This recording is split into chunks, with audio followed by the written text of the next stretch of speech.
salamat talaga dahil nandiyan ang Team Lakas. Kaya bukas mga kasinag, babanata naman namin tong tapusin na.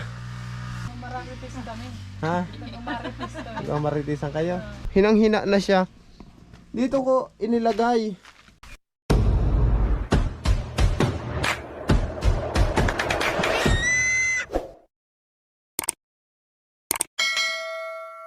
Mga kasinag, isang magandang hapon po. Ngayon pala mga kasinag, ang Team Lakas andito kay Kuya Ding. Kay Kuya Ding kasi ang turno. Kaninang umaga kasi mga kasinag, at ngayon hindi ako nakapagtrabaho gawa ng ang sakit ang ulo ko. Sige, ang tulo ang sipon ko mga kasinag. Kaya ngayon ibablog ko na lang sila. Dito si Kuya Ding nagpatrabaho sa palayan. Ayan Ito trabaho. Ito ang ginamas nila kanina. Nilinis nila yung ano dito, yung mga damo, tapos yung mga kahoy-kahoy. Ayan Ayan nilinisan nila. Ayan. Kasi pagkatapos niyan mga kasi nagpakalinis niya ni Kuya Ding, aaraduhin niya itong gilid na ito. Tapos papasokan niyang tubig at hand tractor rin kasi kailangan mga kasi maridi ng palayan bago mag November, December. Gawa ng ganyan lang ang panahon ng ano dito ng pagtatanim ng palay. Kasi once a year lang natanim ng palay dito sa amin. Kasi ang palayan nga dito sa amin mga kasinag ay sahod ulan. Ayan, nagagrass cutter si Kuya Melvin. Tapos si Umando, ayan, linis na yan. Hindi ako magtrabaho ngayon mga kasinag, gawa ng masakit nga ang ulo ko. Yan, si Umando, si Kuya Ding, Kuya King, ito naman si Kaloy, supli kay papa niya, Kaloy. Si Kuya Barok pala absented ngayon mga kasinag. Bali dalawa pala kaming hindi nagtrabaho. Bali dalawa kami. Si Kuya Ding kasi mga kasinag ang magtatanim dito. Palayan ito hanggang dyan. Ayan. Oo. Ayan mga kasinag.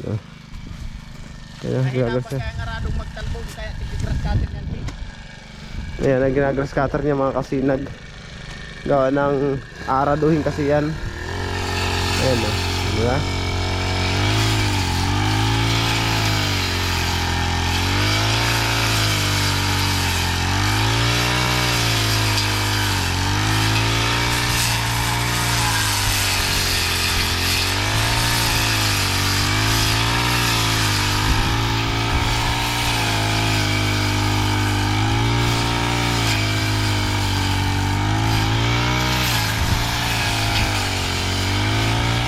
Di ba? Ang saglit lang mga kasinag pag grass cutter ang gamit. Pero kung iaasa sa tabas kagaya niyan, matatagalan. 5 lang sila nagtrabaho mga kasinag. Dalawa kami hindi nagtrabaho ni Kuya Barok. Hindi ko lang alam kung nagtrabaho si Kuya Barok kanina. Hindi ko pa natanong sila mga kasinag. Maingay Update ko pala kayo sa bahay ni Ate Arian. Yung bahay ni Ate Arian mga kasinag, andito lang. Hakot-hakot na ni Kalo yun. Andito lang yung bahay ni Ate Arian mga kasinag.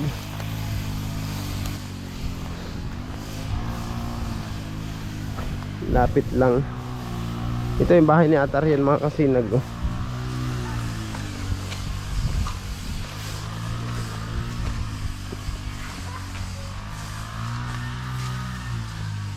Ito na mga kasinag yung bahay ni Ate Arian. Nung nakaraan nga mga kasinag, ako nang nagdingding nito. Yan kung makapansin nyo mga kasinag, nakadingding na yan Pero ang kawayan niya mga kasinag, puro patayo pa lang yung nailagay ko. Hindi ko pa nalalagyan ng pabalagbag. Kasi sulo nga ako yan Ay sulo, katulong ko pala dito si Mrs. Ta, si Ate Arian. Taga-tuon sila nung sawali. Yan pala yung natrabaho ko. Tapos ito pansamantala ko lang muna nilagay. Bukas mga kasinag, tutulungan na ako ng aking mga kagrupo ng Team Lakas. Magbabayani na ulit sila kasi naawa na sila sa akin. Ako lang daw kaya nagkatrabaho nito. Kaya nagpapasalamat ako ng marami sa aking mga kagrupo, sa Team Lakas. Salamat ng marami. Kasi babayanihan naman ako mga kasinag bukas para matapos na daw itong obligasyon ko na ito. Kaya nagpapasalamat ako ng marami. Salamat talaga dahil nandiyan ang Team Lakas. Kaya bukas mga kasinag, babanata naman namin tong tapusin na. Tatapusin na namin ito mga kasinag. Trabahuhin itong madingdingan, malagyan ng kusina, tapos asintadahan yung CR ni Ate Arian. Kaya bukas mga kasinag, abangan nyo. Update ko kayo bukas. Walang tao ngayon dito. Hindi ko alam kung nasa sila Ate Arian mga kasinag. Nagpahukay na rin ako nung nakaraan ng CR dyan, oh. Nakita nyo yung mga kasinag. Nagpahukay na ako dyan nung kakabitan ng CR. Kaya bukas update ko kayo mga kasinag, ha. Salamat talagang marami sa aking mga kagrupo. So, dito lang nagpatrabaho si Kuya Ding. Malapit lang, di ba? Dito lang sa bahay mga kasinag. Ayan lang, oh. Salamat talaga ako sa kanila. Talagang todo suporta naman sila sa atin pagdating sa bayanihan. Kasi kung ako nga lang naman mga kasinag ang gagawa ng bahay ni Ate Arian, baka isang buwan na hindi ko patapos. Kasi sulo na lang ako eh. Kasi yung puntong ni Ate Arian mga kasinag, kung ano sana, halos ayaw ko na sanang mabawasan talaga yon.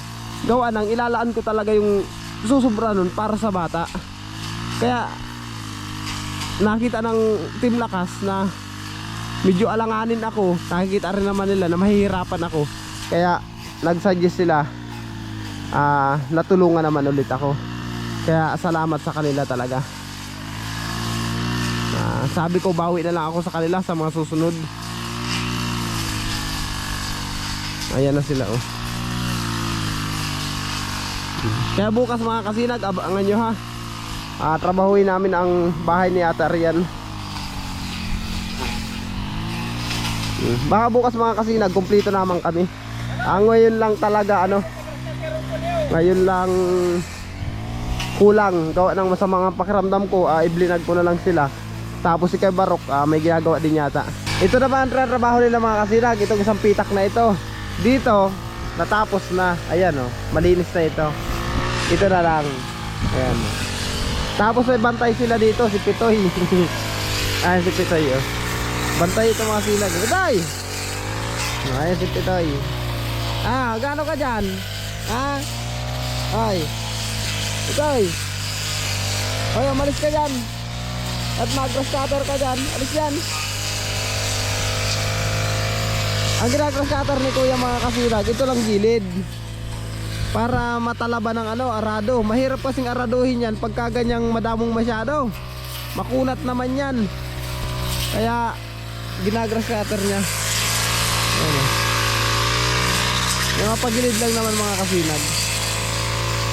Ito, yung kabila na yun, tapos yun. Yun lang narabawin nila. Ayan.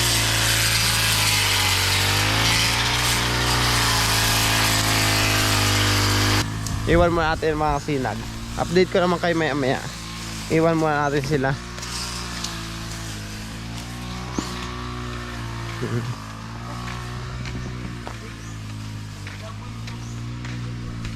Tapos dito naman mga kasinag, may gwapo. Ayan.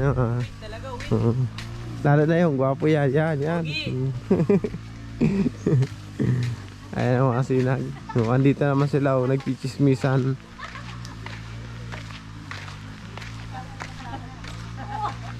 Ayan mga kasinag. Maritis kami. Ha? Maritis kami. Nagmamaritisan kayo? Nagmamaritisan daw sila mga kasinag. Si Magayon pala, nasa na? Wala, nakatubog si Magayon mga kasinag.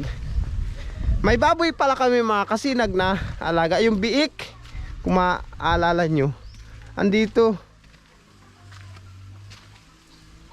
Ayan, oh, hinang-hina na siya. Dito ko inilagay. Ayan, oh, yung isang biik namin. Gawa ng mga kasinag.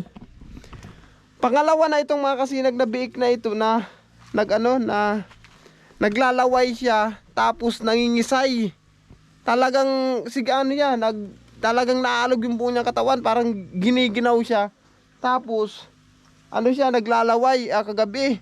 Wala naman kaming mga panturok na antibiotic or kung anong panturok dito sa bahay kasi hindi naman nga kami handa sa ganitong pagkakataon. Kasi sa tagal namin nagbababoy, ngayon lang kami nakaranas ng ganitong mga kasinag na yung biik namin nagkakaganon. nawalay na ito mga kasinag. Kung tutusin, pwede nang ibinta ito eh. Kaso lang nga, ganyan, nagkasakit yung isa na yan. Hindi man yung patay mga kasinag. Mahina lang talaga siya. Ang ginawa ni Mrs. kasi kanina dyan, kagabi palan, kagabi kaya, ano yan, tinuro ka namin ng, tinuro ka namin kagabi ng vitamins. Vitamins lang kasi yung gamot namin panturok dito. Nilagyan namin kagabi. Ano siya, tawag nito? Tumigil yung kanyang pangingilig. Yung kanyang yung pangingilig ng katawan niya, tumigil yun mga kasinag. Naging normal siya. Kasi naturo ka namin ng vitamins. Tapos ngayong umaga nga, mahina pa rin. Pinaliguan ni Mrs. sa suka. Nagpunta kami sa bayan ng Seruma. Wala kayong makuhaan ng antibiotic. Kasi may nakita kasi ako sa Facebook na nagpost na ganito rin daw yung baboy niya. Nakita ko mga kasinag, parehas yung baboy niya na giniginaw. Yung parang giniginaw siya, nilalamig na naglalaway. Ganun na ganun kapares nangyayari nito. Tapos, ang sabi ng comment, ano daw yun? Bakterya. Bakterya daw yun. Kasi ang inaano daw ng utak, ang pinupunterya. Wala daw ibang gamot dun mga kasinag, kundi turok. Turok ka ng antibiotic. Kaya wala kami mahanap na antibiotic. Pumunta na kami bayan na Seruma. Kaya ngayon, yan, inaalagaan ni Mrs. Ginagamot-gamot niya. Hanggat kung anong pwedeng first aid na ginagawa ni Mrs. Mabuhay lang mga kasi, masurvive lang. Kasi yung isa kahapon, namatay na. Siguro 2 oras lang nagkaganon, patay na yung isa. Kung alin pa naman yung malalaking biik namin mga kasinag, yun ang binabanatan ng nagkakaganon. Pero yung iba dito mga kasinag, hindi nagkakaganon. Kasi yan eh, unsing magkakapatid, nakuha na yung dalawa. Nakuha na yun. Ito yung mga kasinag yung mga kapatid oh. Ayan yung mga kapatid oh. Yung mga kapatid mga kasinag, okay naman. Kung makikita nyo, okay naman oh. Okay naman yung mga kapatid mga kasinag. Ito lang dalawang nagkaganito. Sabi nga doon sa napanood ko, bakterya daw yun eh. Kung saan ay nabuhay yung bakterya. Kaya ang ginawa ni Mrs. kanina, yung kulungan talaga ng baboy, nilinisan niya. Nilinisan niya ng may mga sunrox. Puro sunrox kasi dito sa amin, wala na rin nagtitinda ng chlorine. Kaya nahirapan kami maghanap ng chlorine. Chlorine sana ang ipapalinis sa amin. Wala kayong makulang, kaya sunrox na lang ang pinalinis niya para mabawas-bawasan yung bakterya dyan. Sabi ko baka nakuhaan yun sa mga daga. Kasi yung ilalim kasi nung kulungan kulungan namin ng baboy na yung mga kasinag, yung ilalim kasi niyan, may mga daga. Siguro yung mga daga nakakapunta doon sa bahugan, doon umiihi. Kaya siguro yung mga baboy nakainom or nakakain ng mga dumi. Kaya yan, ganyan ang nangyari sa dalawa namin baboy. Kaya sayang mga kasinag, kung mamamatay din lang itong isang ito. Kaya ginagawa ni Mrs. Maya nga, ticheck yan ni Mrs. Inaalagaan talaga niya. Kaya hinayaan muna namin din sa loob ng bahay. Dyan muna siya, sulo-sulo siya dyan para hindi siya nung iba doon, mabulabog. Ito naman pala mga kasinag, itong bahay ko naman, ayan kumpleto na yan. Nakabili na ako ng mga kahoy na gagamitin dito. Ito yung ipapangkayaw namin, kahoy na ito. Tapos ito yung gagawin kong sanipa. Na yun na yung mga kahoy na nabili ko. Ito. Yan.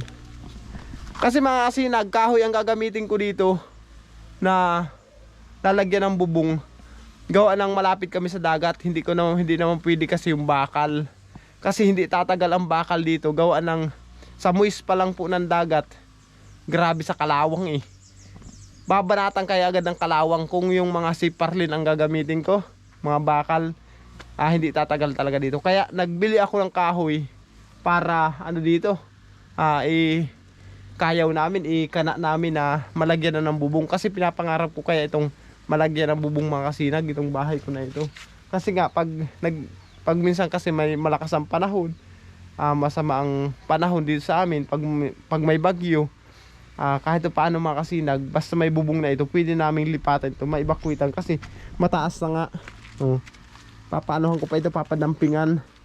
3 hollow block kasi ang taas nito mga kasinag. Gisa dyan sa tiutulugan namin na yan. Kasi yan tiutulugan namin, pinapasok ng tubig yan.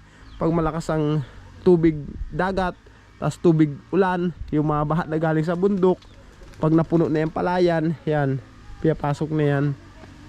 Kaya kami nahihirapan din. Kaya pinapangarap kong matapos na ito. Matapos lang namin mga kasinag na trabahuhin yung bahay ni Ate Rian. Bukas nga tutulungan ako ng Team Lakas.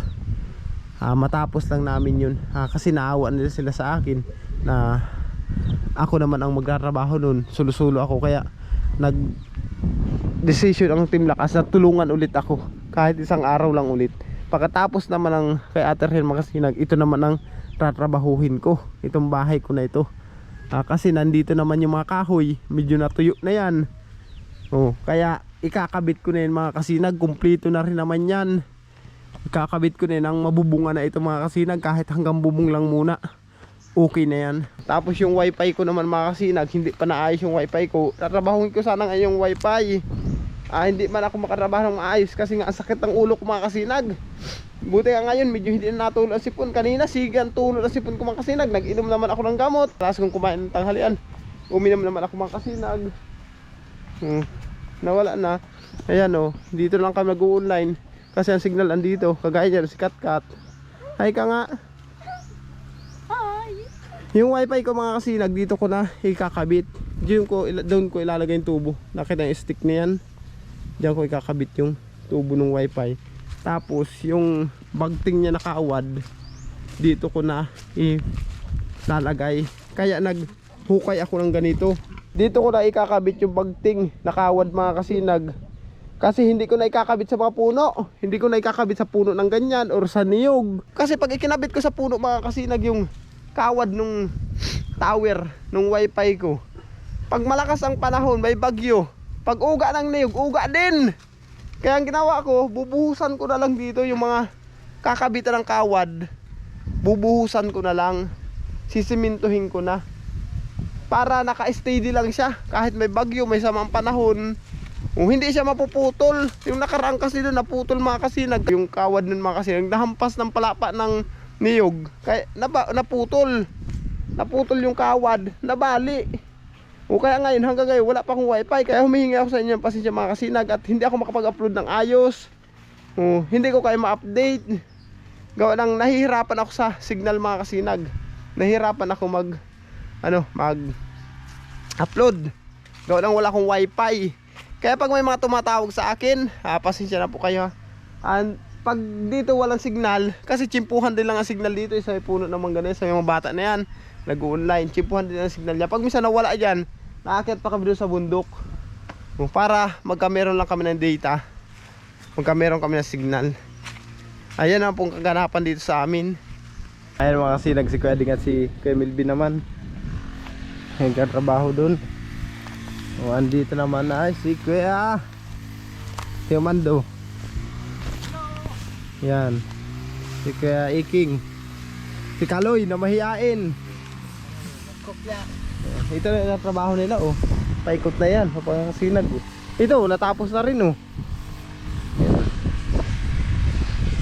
Yun naman titirahin nila.